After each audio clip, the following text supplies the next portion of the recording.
नमस्कार प्रिय छात्र छात्राओं, एसपी स्टडी पॉइंट के इस यूट्यूब प्लेटफॉर्म पे एक बार फिर से साथियों का बहुत बहुत स्वागत है। आज की इस वीडियो के माध्यम से BSc second semester zoology unit second के मोस्ट इंपॉर्टेंट ऑब्जेक्टिव टाइप प्रश्नों को हम सॉल्व करने वाले हैं। इसके पहले वाले लेक्चर में हमने एमसीक्यू प्रश्नों को डिस्कस किया था यूनिट नंबर फर्स्ट के, और आज हमारा जो टॉपिक है वो है unit number second enzyme action and regulation. तो इस एंजाइम एक्शन एंड रेगुलेशन से जितने भी महत्वपूर्ण ऑब्जेक्टिव टाइप के प्रश्न हैं जो आपके पेपर में बार बार पूछे जाते हैं, उन प्रश्नों को आज की इस क्लास में हम डिस्कस करेंगे। जैसा कि आप सब जानते हैं, विभिन्न विभिन्न यूनिवर्सिटी के जो एग्जाम इस बार होने हैं वो ओएमआर पाठ्यक्रम पर होने हैं। तो आप सबका मत था कि ज़्यादा से ज़्यादा ऑब्जेक्टिव की सीरीज कराई जाए और जिसमें हम सबसे पहले यूनिट बाय यूनिट इंपॉर्टेंट प्रश्नों को डिस्कस कर लें, फिर मॉडल पेपर आप सबके स्टार्ट किए जाएंगे। तो हमने पहले मॉडल पेपर भी इसके अपलोड कर दिए हैं। 2 से 3 लेक्चर हमारा मॉडल पेपर का 100 क्वेश्चन का आ चुका है, जो प्ले लिस्ट में आपको मिल जाएगा, या आप जाएंगे चैनल पर कोर्स वाले सेक्शन में, तो कोर्स वाले सेक्शन में आपको वीडियो लेक्चर मिल जाएंगे सभी। ठीक है, तो चलिए दोस्तों आज की इस क्लास को स्टार्ट करते हैं। सभी लोग वीडियो को लाइक शेयर कर दीजिएगा और जो भी हमारे इस चैनल पर नए हैं चैनल को सब्सक्राइब जरूर कर लीजिएगा। Unit number second enzyme action and regulation. तो इसमें आपका पहला प्रश्न है, एंजाइम क्रिया के संबंध में ताला एवं चाबी सिद्धांत किसने प्रतिपादित किया था? तो इसमें आपके ऑप्शन है फिशर, बुकनर, कुन या कॉसलैंड। तो सही उत्तर हो जाएगा option number A, Fisher. Enzyme क्रिया के संबंध में ताला एवं चाबी सिद्धांत का प्रतिपादन फिशर ने किया था। प्रश्न नंबर 2, कौन सा कथन सत्य है? पहला ऑप्शन, कुछ एंजाइम प्रोटीन होते हैं। बी ऑप्शन है, सभी एंजाइम्स प्रोटीन्स होते हैं। ऑप्शन नंबर सी है, सभी एंजाइम लिपिड होते हैं। और डी ऑप्शन दिया गया, सभी एंजाइम्स और हार्मोन्स प्रोटीन होते हैं। तो इनमें से सत्य कथन है कि सभी एंजाइम जो होते हैं वो प्रोटीन होते हैं। आंसर हो जाएगा ऑप्शन नंबर बी।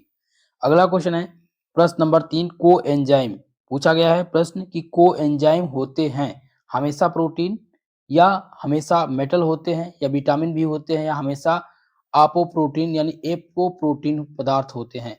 दोस्तों याद रखेंगे, को एंजाइम ये हमेशा अप्रोटीनी पदार्थ है। आंसर हो जाएगा ऑप्शन नंबर डी।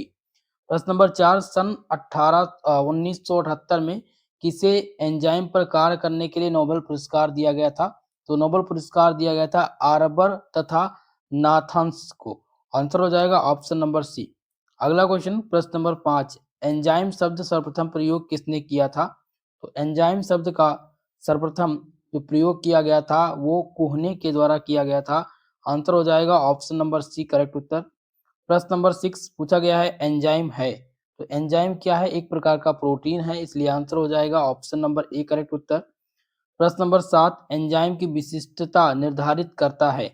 तो एंजाइम की विशिष्टता जो निर्धारित करता है वो प्रोटीन भाग निर्धारित करता है। आंसर हो जाएगा ऑप्शन नंबर डी, इस प्रश्न का राइट उत्तर। प्रश्न नंबर 8, इसमें क्वेश्चन है कि प्रोटीन के उत्प्रेरक गुणांक पर इसकी विशिष्टता निर्भर करती है, उल्टी संख्या पर, या फिर अमीनो अम्ल के रैखिक अनुक्रम पर, Km मान पर, या सक्रिय स्थल पर। तो प्रोटीन के उत्प्रेरक गुण की जो विशिष्टता है वो निर्भर करती है अमीनो अम्ल के रैखिक अनुक्रम पर। आंसर हो जाएगा ऑप्शन नंबर बी, सही उत्तर। प्रश्न नंबर 9, वसा पर क्रिया करने वाला विकार कौन सा है? तो वसा पर क्रिया करने वाला जो विकार है वो है लाइगेज। आंसर हो जाएगा ऑप्शन नंबर ए। अगला क्वेश्चन प्रश्न नंबर 10, जिससे पूछा गया क्वेश्चन कि निम्नलिखित में से कौन सा तत्व विकर का भाग नहीं है किंतु विकर की क्रियाशीलता के लिए आवश्यक है? तो इनमें से सही उत्तर हो जाएगा option number C, potassium. Potassium ऐसा तत्व है जो विकर का भाग नहीं है किंतु विकर की क्रियाशीलता के लिए आवश्यक होता है। प्रश्न नंबर 11, इसमें है कि निम्न में कौन सा सह एंजाइम नहीं है? तो इनमें से सह एंजाइम एटीपी नहीं है, बाकी एनएडी, एनएडीपीएच और एफएडी ये सभी सह एंजाइम के अंतर्गत आते हैं। एटीपी इसके अंतर्गत नहीं आता है। प्रश्न नंबर 12, जिसमें है कि निम्न में कौन सा को एंजाइम है? तो एनएडी प्लस ये को एंजाइम है। यहाँ पर आंसर हो जाएगा ऑप्शन नंबर ए। अगर सह एंजाइम पूछा जाता तो सह एंजाइम एनएडी, एनएडीपीएच और एफएडी ये सभी सह एंजाइम है। प्रश्न नंबर 13, एंजाइम सक्रियता किसके द्वारा प्रभावित होती है? तो एंजाइम की जो सक्रियता प्रभावित होती है वो तापमान, पीएच, क्रियाधार सांद्रता इन सब से प्रभावित होती है, इसलिए आंसर हो जाएगा ऑप्शन नंबर डी, इस प्रश्न का सही उत्तर। प्रश्न नंबर 14 जिसमें पूछा गया है कि बीकर निम्न तापमान पर अक्रिय होते हैं। तो बीकर जो किस तापमान पर अक्रिय होते हैं, तो 70 डिग्री सेंटीग्रेड पर ये अक्रिय होते हैं। आंसर हो जाएगा ऑप्शन नंबर बी यानी इनर्ट होते हैं। प्रश्न नंबर 15 इसमें है कि विकारों की प्रकृति कैसी होती है, कार्बोहाइड्रेट, प्रोटीन, सेलुलोज या वसा। तो विकारों की जो प्रकृति होती है वो प्रोटीन के से प्रकृति होती है। आंसर हो जाएगा ऑप्शन नंबर बी। प्रश्न नंबर 16 जिसमें है कि निम्नलिखित में से कौन सा ताप अस्थिर नहीं है, प्रोटीन, एंजाइम, एपो एंजाइम या फिर सहकारक। तो इनमें सही उत्तर हो जाएगा ऑप्शन नंबर आपका डी, सहकारक। इनमें से सहकारक अस्थिर नहीं है। प्रश्न नंबर 17 एपो एंजाइम पूछा गया है कि एपो एंजाइम है, तो एपो एंजाइम कौन सा है, संयुग्मित एंजाइम प्रोटीन का प्रोटीन भाग, ये एपो एंजाइम की श्रेणी में आता है। आंसर हो जाएगा ऑप्शन नंबर 20 क्वेश्चन का राइट उत्तर। प्रश्न नंबर 18 इसमें सर्वप्रथम किस एंजाइम की खोज की गई थी, जाइमेज, आइसोमेरेज, एमाइलेज या फिर ट्रांस एमिनेज। तो सर्वप्रथम जिस एंजाइम की खोज की गई थी उसका नाम है जाइमेज। जाइमेज एंजाइम की खोज सर्वप्रथम की गई थी। इसमें आंसर हो जाएगा ऑप्शन नंबर ए। प्रश्न नंबर 19 निम्नलिखित में से कौन सा एंजाइम का लक्षण नहीं है, पहला ऑप्शन जिसमें है कि ये सभी प्रोटीन्स होते हैं। तो ये बिल्कुल सही है, एंजाइम्स जो होते हैं वो प्रोटीन्स होते हैं। बी ऑप्शन है कि ये उपापचयी क्रिया की दर बढ़ाते हैं, बिल्कुल सही है। ये विशिष्ट क्रियाओं में भी भाग लेते हैं, तो ये एंजाइम के लक्षण हैं, लेकिन ये रासायनिक क्रिया में नष्ट हो जाते हैं, ये लक्षण नहीं है, ये एंजाइम के लक्षण नहीं है, क्योंकि रासायनिक क्रिया में एंजाइम निष्क्रिय नहीं होते हैं यानी नष्ट नहीं होते हैं। आंसर डी इसमें राइट उत्तर हो जाएगा। प्रश्न नंबर 20 जिसमें है प्रश्न कि एंजाइम किसके द्वारा क्रिया करते हैं, सक्रियण की बढ़ती ऊर्जा द्वारा। ऑप्शन नंबर बी है सक्रियण की हासित ऊर्जा द्वारा। बी है ऑप्शन सी है सक्रियण की व्यवस्थित ऊर्जा द्वारा। ऑप्शन नंबर डी है किसी परिवर्तन में प्रभाव डालकर। तो 20 नंबर प्रश्न में जो सही उत्तर हो जाएगा ऑप्शन नंबर बी यानी कि सक्रियण की हासित ऊर्जा द्वारा। सही उत्तर हो जाएगा आंसर नंबर बी। अगला क्वेश्चन है प्रश्न नंबर 21 जिसमें दो सक्रिय स्थलों वाले एंजाइम्स होते हैं। तो दो सक्रिय स्थलों वाले जो एंजाइम्स होते हैं उनमें एलोस्टेटिक एंजाइम सबसे प्रमुख है। आंसर हो जाएगा option number C allosteric enzyme right उत्तर। प्रश्न नंबर 22 इसमें है कि दो सक्रिय स्थलों वाले एंजाइम्स होते हैं। तो दोस्तों याद रखेंगे कि दो सक्रिय स्थलों वाले जो एंजाइम्स होते हैं वो प्रतिस्पर्धी होते हैं। आंसर हो जाएगा ऑप्शन नंबर ए करेक्ट उत्तर। चलिए अगले क्वेश्चन की तरफ। प्रश्न नंबर 23 जिसमें है कि एंजाइम्स जो अप्रोटीन प्रोस्थेटिक समूह के साथ जुड़कर कार्यकारी एंजाइम बनाते हैं उनका क्या नाम है, तो उनका नाम है एपो एंजाइम। आंसर हो जाएगा option number B. Apoenzyme एक प्रकार का ऐसा एंजाइम है जो अप्रोटीन प्रोस्थेटिक समूह से साथ जुड़कर कार्यकारी एंजाइम बनाता है। प्रश्न नंबर 24 एंजाइम का अकार्बनिक भाग कहलाता है।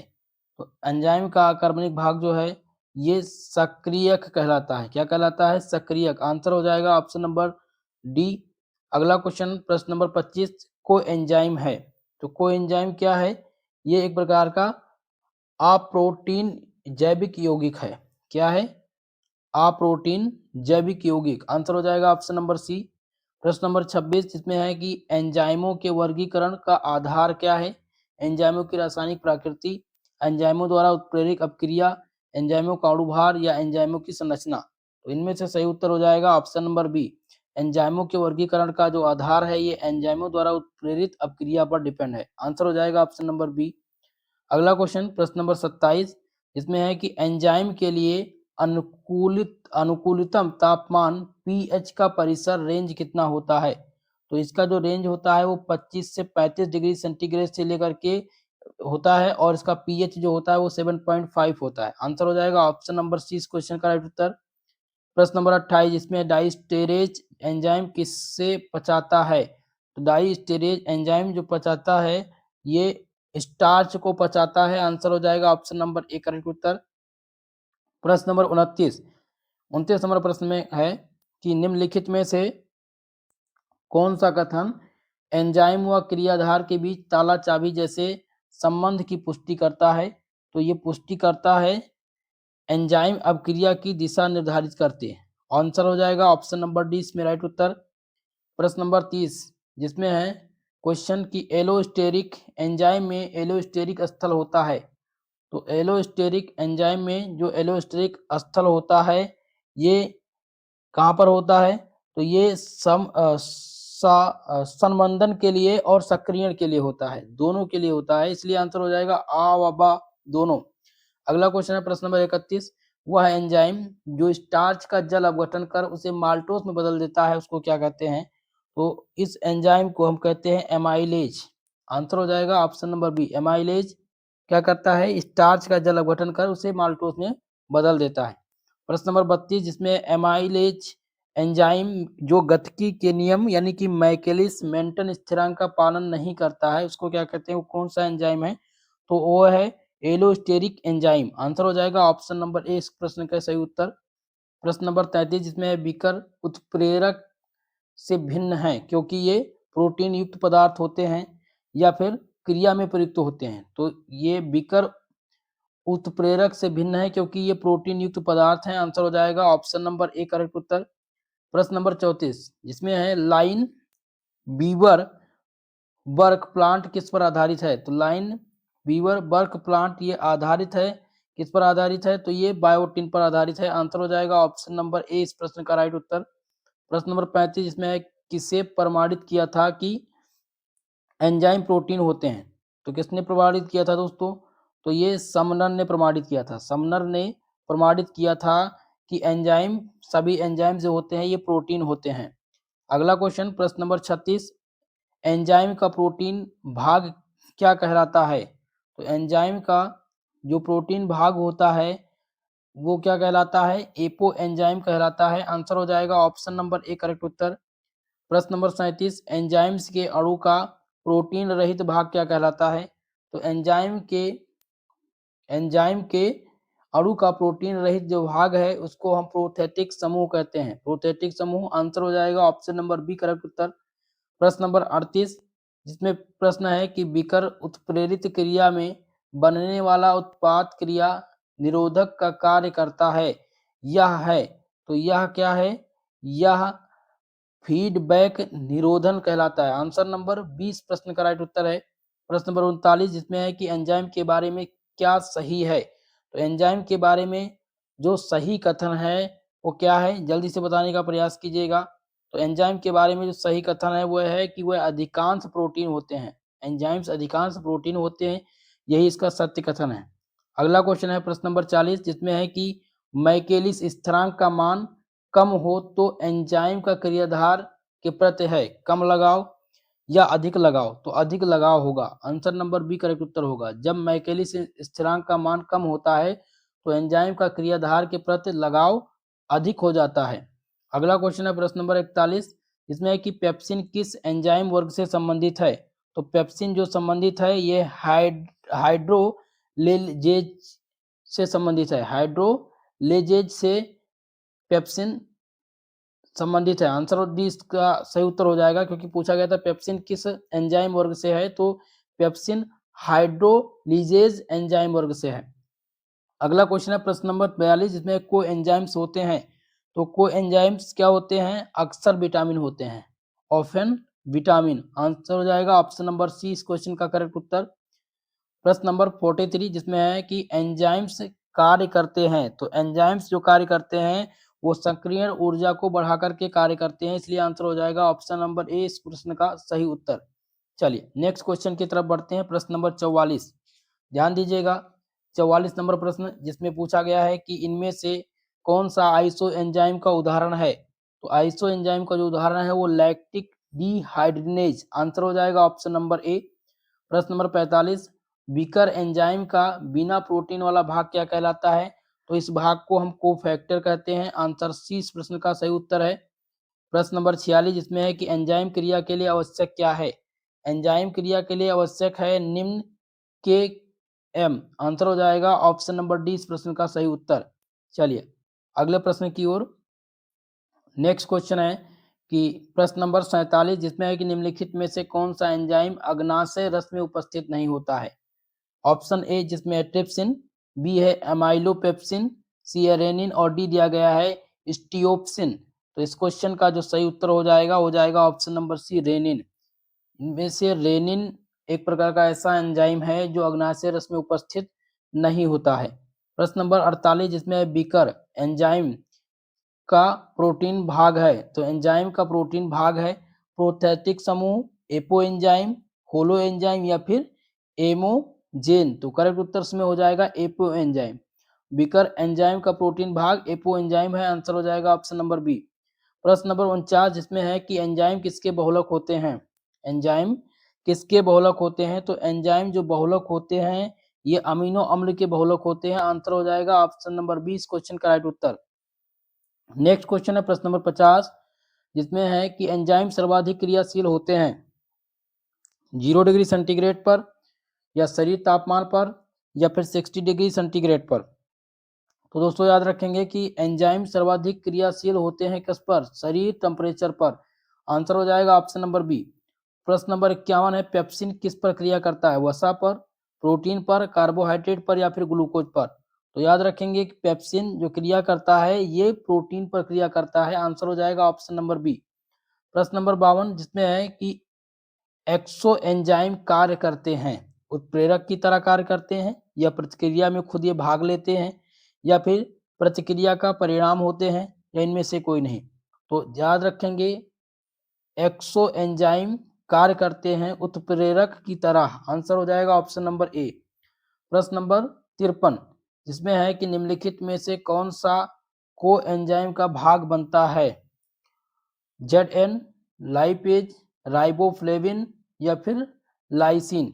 तो इस प्रश्न का जो सही उत्तर हो जाएगा option number C riboflavin. Okay चलिए अगला क्वेश्चन प्रश्न नंबर 54 जिसमें है कि प्रोटीएज है। तो प्रोटीएज क्या है, ये एक प्रकार का एक्सो एंजाइम है। आंसर हो जाएगा ऑप्शन नंबर बी करेक्ट उत्तर। प्रश्न नंबर 55 एंजाइम होते हैं। तो एंजाइम क्या होते हैं, एंजाइम अक्सर प्रोटीन होते हैं। आंसर हो जाएगा ऑप्शन नंबर ए करेक्ट उत्तर। सभी दोस्तों से निवेदन है वीडियो को सभी लोग शेयर कर दीजिए अपने सभी साथियों के साथ, और जितने भी हमारे नए दोस्त हैं जो अभी हमारे चैनल पर जुड़े हैं, चैनल सब्सक्राइब नहीं किए हैं, तो आप सबसे निवेदन है चैनल को सब्सक्राइब जरूर कर लीजिएगा। प्रश्न नंबर 56 जिसमें है कि एंजाइम की खोज सर्वप्रथम किसने की थी, वाटसन एंड क्रुक ने की थी या फिर सेंगर ने या बुकनर ने की थी या सीबी रमन ने। तो याद रखेंगे एंजाइम की जो खोज की गई थी वो बुकनर ने की थी। किसने की थी, बुकनर ने। आंसर हो जाएगा ऑप्शन नंबर सी। प्रश्न नंबर 57 जिसमें है कि किस ताप पर एंजाइम की सक्रियता अधिक होती है। तो दोस्तों एंजाइम की जो सक्रियता अधिक होती है वो 35 डिग्री सेंटीग्रेड ताप पर होती है अधिक। आंसर हो जाएगा ऑप्शन नंबर सी। अगला क्वेश्चन है प्रश्न नंबर 58 को एंजाइम पूछा गया इनमें है। को एंजाइम क्या है, तो को एंजाइम ये प्रोटीन रहित होते हैं। को एंजाइम प्रोटीन रहित होते हैं, इसलिए आंसर हो जाएगा इसमें ऑप्शन नंबर बी। चलिए अगला क्वेश्चन प्रश्न नंबर 59 जिसमें है कि एंजाइम का प्रोटीन वाला भाग कहलाता है। तो एंजाइम का जो प्रोटीन वाला भाग होता है इसको क्या कहते हैं दोस्तों, इसको कहा जाता है एपो एंजाइम। आंसर हो जाएगा ऑप्शन नंबर सी करेक्ट उत्तर। प्रश्न नंबर 60 एंजाइम सक्रियता अस्थायी रूप से रुकती है। तो एंजाइम की सक्रियता अस्थायी रूप से कहाँ पर रुकती है, ये शून्य तापमान पर रुकती है। आंसर हो जाएगा ऑप्शन नंबर 20 प्रश्न का राइट उत्तर। अगला क्वेश्चन प्रश्न नंबर 61 जिसमें है Fe2 आयन किस बीकर या किस एंजाइम का उत्प्रेरक है। Fe2 प्लस किस एंजाइम का प्रेरक है, तो ये किस एंजाइम का है। तो दोस्तों इसमें जो सही उत्तर हो जाएगा आपका वो हो जाएगा साइटोक्रोम ऑक्सीडेट। आंसर हो जाएगा ऑप्शन नंबर ए। ठीक है, तो Fe2 किस बीकर किस एंजाइम का प्रेरक है, तो ये साइटोक्रोम ऑक्सीडेज का है। अगला क्वेश्चन जिसमें दिया गया है प्रश्न नंबर 62। चलिए प्रश्न है थर्मोलाबाइल नहीं है, तो ये प्रोटीन नहीं है, एंजाइम नहीं है या सहकारक है या फिर एपो एंजाइम नहीं है। तो इसमें से सही उत्तर हो जाएगा 62 नंबर प्रश्न का ऑप्शन नंबर डी, ये सहकारक नहीं है। अगला क्वेश्चन प्रश्न नंबर 63 एंजाइम की क्रियाविधि समझाने के लिए प्रेरित जोड़ सिद्धांत किसने प्रस्तुत किया था। तो ये प्रस्तुत किया था ये डी कॉसलैंड ने प्रस्तुत किया था। आंसर हो जाएगा ऑप्शन नंबर डी। एंजाइम की क्रियाविधि समझाने के लिए प्रेरित जोड़ का सिद्धांत किसने दिया था? तो डी कॉसलैंड ने दिया था। अगला क्वेश्चन है, नेक्स्ट प्रश्न नंबर 64। एंजाइम सक्रियता प्रभावित होती है, तो एंजाइम सक्रियता जो प्रभावित होती है ये तापमान पर प्रभावित होती है, पीएच से भी होती है और क्रियाधार सांद्रता से भी होती है प्रभावित। इसलिए आंसर हो जाएगा ऑप्शन नंबर डी इस क्वेश्चन में राइट उत्तर। चलिए अगले प्रश्न की तरफ बढ़ते हैं। प्रश्न नंबर 65 जिसमें है कि पुनः निर्वेश संमंदन में एक उपापचयी का पथ संबंधित हो जाता है, ताप बढ़ने से हो जाता है या फिर अस्पर्धी स्पंदन के कारण होता है या अंतिम उत्पाद के संचयन के कारण। तो अंतिम उत्पाद के संचयन के कारण पुनर्वेश में संबंधन में एक अस्थायी उपापचयी का पथ संबंधित होता है। आंसर सी इसमें करेक्ट उत्तर होगा। प्रश्न नंबर 66 इसमें है कि निम्नलिखित में से कौन सा ताप अस्थिर नहीं है? इनमें से अस्थिर कौन सा नहीं है? तो प्रोटीन दिया गया ऑप्शन में, बी ऑप्शन है एंजाइम, सी है एपो एंजाइम और डी दिया गया सहाकारक। तो इसमें सही उत्तर आपका हो जाएगा ऑप्शन नंबर डी सहाकारक। इनमें से कौन सा ताप अस्थिर है? तो सहाकारक अस्थिर है। प्रश्न नंबर 67 जिसमें है कि एपो एंजाइम है, तो एपो एंजाइम संयुग्मित एंजाइम्स का प्रोटीन भाग होता है, इसलिए आंसर हो जाएगा ऑप्शन नंबर बी इस प्रश्न का राइट उत्तर। चलिए अगले प्रश्न की ओर। प्रश्न नंबर 68 68 नंबर क्वेश्चन, और इस क्वेश्चन में प्रश्न पूछा गया है कि एल्कोहल किण्वन में भाग लेने वाला एंजाइम क्या कहलाता है? तो जो एंजाइम एल्कोहल के किण्वन में भाग लेते हैं उनको हम जाइमेज एंजाइम कहते हैं। आंसर हो जाएगा option number A correct Uttar. Next question है प्रश्न नंबर 69। सह एंजाइम होते हैं, क्या पूछा गया है? सह एंजाइम होते हैं, तो सह एंजाइम अधिकतर एक विटामिन होते हैं। आंसर हो जाएगा ऑप्शन नंबर ए इस क्वेश्चन में राइट उत्तर। प्रश्न नंबर 70 इसमें है कि मैकेलिस स्थिरांक का मान कम हो तो एंजाइम का क्रियाधार प्रति होता है। तो एंजाइम के क्रियाधार के प्रति क्या होता है? अधिक लगाव होता है, कम लगाव होता है। तो इसमें जो सही उत्तर हो जाएगा दोस्तों वो हो जाएगा ऑप्शन नंबर बी अधिक लगाव होता है। यहाँ पर बी उत्तर सही है। प्रश्न नंबर 71 जिसमें है कि एंजाइम जो इलेक्ट्रॉन के स्थानांतरण से संबंधित हैं उसको क्या कहा जाता है? तो एंजाइम जो इलेक्ट्रॉन के स्थानांतरण से संबंधित है उनको डी हाइड्रोडिनेज कहते हैं। आंसर हो जाएगा ऑप्शन नंबर बी इस प्रश्न का राइट उत्तर। प्रश्न नंबर 72 जिसमें है कि वह एंजाइम जो स्टार्च का जल अपघटन कर माल्टोस में बदल देता है उसको क्या कहते हैं? तो इसको क्या कहा जाता है? जल्दी से बताने का प्रयास कीजिएगा दोस्तों। तो इसको हम कहते हैं एमाइलेज। आंसर हो जाएगा ऑप्शन नंबर बी करेक्ट उत्तर। प्रश्न नंबर 73 एंजाइम्स को विकृत किया जाता है उच्च तापमान पर या फिर उच्च ऊर्जा विकिरण पर, भारी धातुओं के लवण पर या उपयुक्त सभी। तो प्रश्न नंबर 73 में सही उत्तर हो जाएगा आंसर नंबर डी उपयुक्त सभी। उच्च तापमान, उच्च विकिरण और भारी धातुओं के लवण पर हम एंजाइम को विकृत करते हैं। अगला क्वेश्चन प्रश्न नंबर 74 जिसमें है अकार्बनिक उत्प्रेरकों में एंजाइम्स इस बात में भिन्न है कि ये अकार्बनिक होते हैं या कोशिकाओं से बाहर बनते हैं, सब प्रोटीन्स होते हैं, प्रोटीन्स नहीं होते हैं। तो इसमें सही उत्तर हो जाएगा ऑप्शन नंबर सी ये सभी क्या होते हैं? एंजाइम्स जो होते हैं अकार्बनिक उत्प्रेरकों में एंजाइम इस बात से भिन्न है क्योंकि ये सब प्रोटीन्स होते हैं। अगला क्वेश्चन प्रश्न नंबर 75 निम्नलिखित में से कौन सा एंजाइम का लक्षण नहीं है? तो एंजाइम्स का लक्षण पूछा गया कौन सा नहीं है? तो ये सभी प्रोटीन्स होते हैं, तो ये लक्षण है भैया एंजाइम का। बी वाला ऑप्शन जिसमें हम देखेंगे क्या दिया गया है कि ये उपापचयी क्रियाओं की तरफ बढ़ाते हैं, बिल्कुल सही है। सी ऑप्शन है ये विशिष्ट क्रियाओं में ही भाग लेते हैं और डी दिया गया है कि ये रासायनिक क्रियाओं में नष्ट हो जाते हैं। तो ये रासायनिक क्रियाओं में नष्ट हो जाते हैं, ठीक है, ये लक्षण नहीं है इसका। अगला क्वेश्चन है प्रश्न नंबर 76 कि सभी एंजाइम्स हैं, क्या पूछा गया है? सभी एंजाइम्स हैं प्रोटीन और लिपिड, प्रोटीन और स्टार्च या फिर केवल प्रोटीन। तो इनमें से सही उत्तर हो जाएगा ऑप्शन नंबर एक प्रोटीन और लिपिड। सभी एंजाइम प्रोटीन और लिपिड्स होते हैं। अगला क्वेश्चन है प्रश्न नंबर 77 77 नंबर प्रश्न है एंजाइम के बहुलक पूछे गए हैं कि एंजाइम के बहुलक हैं। तो एंजाइम के जो बहुलक हैं ये हैं अमीनो एसिड। अमीनो एसिड को क्या कहा जाता है? बहुलक कहा जाता है एंजाइम का। अगला क्वेश्चन प्रश्न नंबर 78 इसमें प्रश्न है कि कोशिका में एंजाइम किस प्रकार मौजूद होते हैं? तो कोशिका में एंजाइम जो मौजूद होते हैं ये कोलाइड के रूप में उपस्थित होते हैं। आंसर हो जाएगा ऑप्शन नंबर सी इस क्वेश्चन का राइट उत्तर। चलिए अगले क्वेश्चन की तरफ। प्रश्न नंबर 79 जिसमें है कि निम्नलिखित में किसकी सह एंजाइम गतिविधि है, प्यूरिन्स की या फिर ऑप्शन सी दिया गया है निक्टिनमाइड, बी है पायरीमिडीन और डी दिया गया उपयुक्त सभी। तो इसमें से सही उत्तर हो जाएगा ऑप्शन नंबर सी। इनमें से सह एंजाइम गतिविधि जो है वो निक्टिनमाइड में है। ऑप्शन नंबर 80 क्वेश्चन 80 क्या कह रहा है कि एंजाइम की खोज के लिए नोबेल पुरस्कार विजेता इनमें से कौन सा है। तो एंजाइम की खोज के लिए जिन्हें नोबेल पुरस्कार दिया गया था वो थे बुचनेर। ऑप्शन हो जाएगा इसमें कौन सा सही, ऑप्शन नंबर सी इस क्वेश्चन का राइट उत्तर है। प्रश्न नंबर 81 कौन सा एंजाइम है जो प्रकृति डीएनए के दो खंडों को जोड़ता है। तो दो खंडों को जोड़ने वाला विटामिन में से कौन सा है, या याद रखेंगे कि वह कौन सा एंजाइम है जो प्रतिकृति डीएनए के दो खंडों को जोड़ता है, उसका नाम है लाइगेज। आंसर हो जाएगा ऑप्शन नंबर ए इस प्रश्न का सही उत्तर। प्रश्न नंबर 82 एंजाइम बनाने के लिए अमीनो एसिड की न्यूनतम संख्या कितनी है। तो एंजाइम बनाने के लिए अमीनो एसिड की जो न्यूनतम संख्या है वो 150। ऑप्शन नंबर बी इस प्रश्न का सही उत्तर होगा। नेक्स्ट क्वेश्चन प्रश्न नंबर 83 कौन सा एंजाइम पौधों के प्रोटीन को पचा सकता है। तो इनमें से दोस्तों पौधों के प्रोटीन को पचाने वाला एंजाइम पूछा गया है, तो पित्त का एक प्रधान अंश। आंसर हो जाएगा ऑप्शन नंबर ए इस प्रश्न का सही उत्तर। प्रश्न नंबर 84 जिसमें है कि एंजाइम के नामकरण के लिए सबस्ट्रेट में जोड़ा गया प्रत्यय कौन सा है।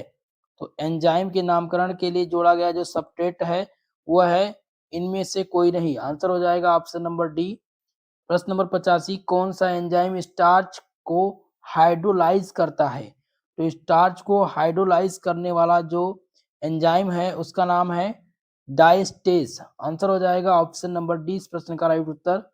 अगला क्वेश्चन है प्रश्न नंबर 86 जिसमें पूछा गया है कि एंजाइम्स के लिए इष्टतम तापमान पीएच है। तो एंजाइम के लिए इष्टतम जो तापमान है वो क्या है दोस्तों, याद रखेंगे ये है 20 से 35 डिग्री सेंटीग्रेड और पीएच मान जो है वो 6.5 है। आंसर हो जाएगा ऑप्शन नंबर बी। अगला क्वेश्चन प्रश्न नंबर 87 सबसे तेज एंजाइम इनमें से पूछा गया है। तो सबसे तेज एंजाइम कौन है, सबसे तेज एंजाइम ट्रिप्सिन है। ट्रिप्सिन सबसे तेज एंजाइम है। आंसर हो जाएगा ऑप्शन नंबर बी। प्रश्न नंबर 88 कम तापमान पर एक एंजाइम होता है। तो कम तापमान पर एक एंजाइम जो होता है वो निष्क्रिय हो जाता है। क्या हो जाता है, निष्क्रिय। आंसर हो जाएगा ऑप्शन नंबर डी इस प्रश्न का सही उत्तर। प्रश्न नंबर 89 जिसमें है एपो एंजाइम से मजबूती से जुड़ा हुआ प्रोटीन रहित कार्बनिक भाग क्या कहलाता है। तो इस कार्बनिक भाग को हम सहकारक बोलते हैं, को एंजाइम बोलते हैं। आंसर हो जाएगा ऑप्शन नंबर ए का सही उत्तर, कोफैक्टर। अगला क्वेश्चन प्रश्न नंबर 90 जिसमें है एंजाइम काइनेज की आवश्यकता होती है। तो एंजाइम काइनेज की जो आवश्यकता होती है वो मैग्नीशियम को होती है। आंसर हो जाएगा ऑप्शन नंबर ए इस प्रश्न में सही उत्तर। दोस्तों आज की इस क्लास में हमने यूनिट नंबर 2 से मोस्ट इम्पॉर्टेंट जो ऑब्जेक्टिव टाइप के प्रश्न थे उनको सॉल्व कर लिया है, और नेक्स्ट वीडियो में हम यूनिट नंबर 3 के मोस्ट इम्पॉर्टेंट एमसीक्यू प्रश्नों को डिस्कस करेंगे। सभी लोग वीडियो को लाइक शेयर कर दीजिएगा और कमेंट बॉक्स में अपनी राय जरूर दीजिएगा। आप इस वीडियो को किस यूनिवर्सिटी से देख रहे हैं या किस यूनिवर्सिटी के आप स्टूडेंट हैं, कमेंट करके जरूर बताइएगा। पीडीएफ अगर चाहिए दोस्तों इस क्लास का, तो पीडीएफ के लिए आपको टेलीग्राम चैनल ज्वाइन करना है जिसका लिंक डिस्क्रिप्शन बॉक्स में दिया गया है। ओके दोस्तों आज के लिए बस इतना ही, मिलते हैं किसी नेक्स्ट वीडियो में। तब तक के लिए जय हिंद जय भारत।